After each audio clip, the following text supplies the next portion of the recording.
Benvenuti a questa nuova puntata di Qual Buon Veneto, alla scoperta delle meraviglie del Veneto. Il nostro viaggio ci porta alla scoperta di cittadine e frazioni nella provincia di Treviso e Belluno. Oggi visiteremo Segusino, Stramare e Quero.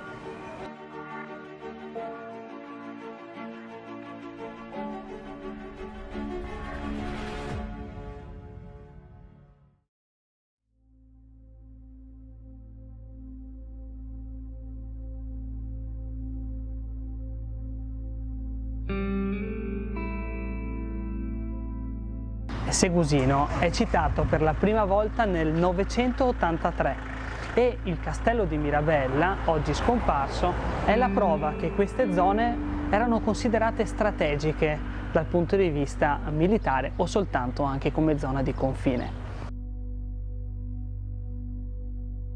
Anche se popolate poco dopo l'anno 1000, abbiamo la certezza che queste zone erano popolate molto prima. Infatti, qui vicino nel 2001, sul monte Zogo, è stata ritrovata una zona archeologica molto importante, risalente all'età del rame.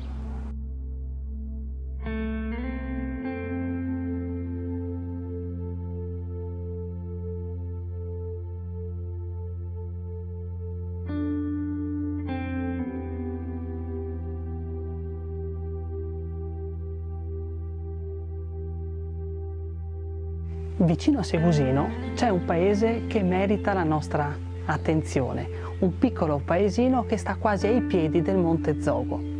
Questo paesino è Stramare, dove ci troviamo adesso. È un paesino davvero particolare, dalla storia plurisecolare. Era abitato fino a non molto tempo fa da circa 150 persone, ora è quasi disabitato. Però questo paesino, immerso nel verde, circondato dai torrenti e che sembra quasi un labirinto, ha un fascino che lascia senza fiato.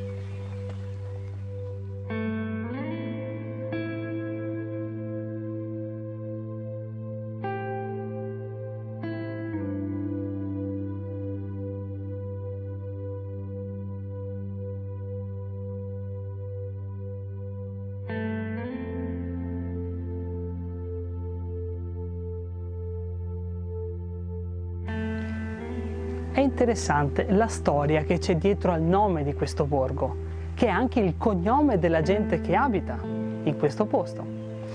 Tanto che fu nel tempo necessario associare al cognome Stramare anche un soprannome. Questi soprannomi sono divenuti storia di questi luoghi. Stramare, un borgo, un cognome.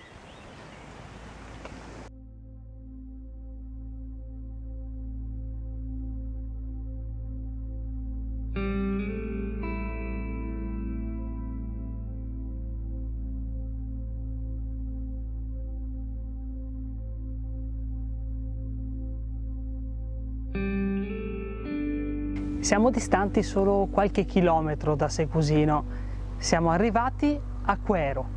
Qui la Valle del Piave si stringe leggermente e quindi conferisce a questo luogo una posizione strategica davvero importante. Questa zona venne popolata già da moltissimo tempo fa e secondo l'urbanistica e secondo i reperti è possibile datare i primi insediamenti già in epoca romana. La chiesa di Santa Maria Annunziata qui a Quero risale probabilmente a prima dell'anno 1000. Nel 1800 venne comunque rivista, venne comunque rinnovata, secondo criteri neoclassici. È interessante perché il progetto ricevette l'avallo di un famoso architetto, l'architetto Selva, lo stesso che ha progettato il Teatro La Fenice a Venezia. Dopo la disfatta di Caporetto, la chiesa subì pesanti danneggiamenti e venne ricostruita. Nella ricostruzione la chiesa ospitò alcune opere molto importanti, ad esempio alcune di Palma il Giovane, ora però trafugate e mai più ritrovate. Nel 1927 l'Accademia delle Belle Arti dona a questa chiesa, un po' come risarcimento danni, 2 tele. Una di queste di Domenico Tintoretto, il figlio del famoso Jacopo. Guardando l'esterno della chiesa possiamo trovare una lapide funeraria ed è una prova certa della presenza romana antica in queste zone. Nel 1376, durante la dominazione veneziana, venne costruito il Castelnuovo, proprio a difesa del canale del Piave. Nel frattempo perse la sua vocazione militare e venne adoperato come dogana e per il controllo del traffico fluviale. Questi posti, anche se non molto conosciuti, ci hanno fatto scoprire alcuni fatti e alcune storie davvero interessanti e siamo felici che il Veneto ci possa regalare tutto questo. Il nostro tempo per oggi è finito. Grazie per averci seguito, a presto!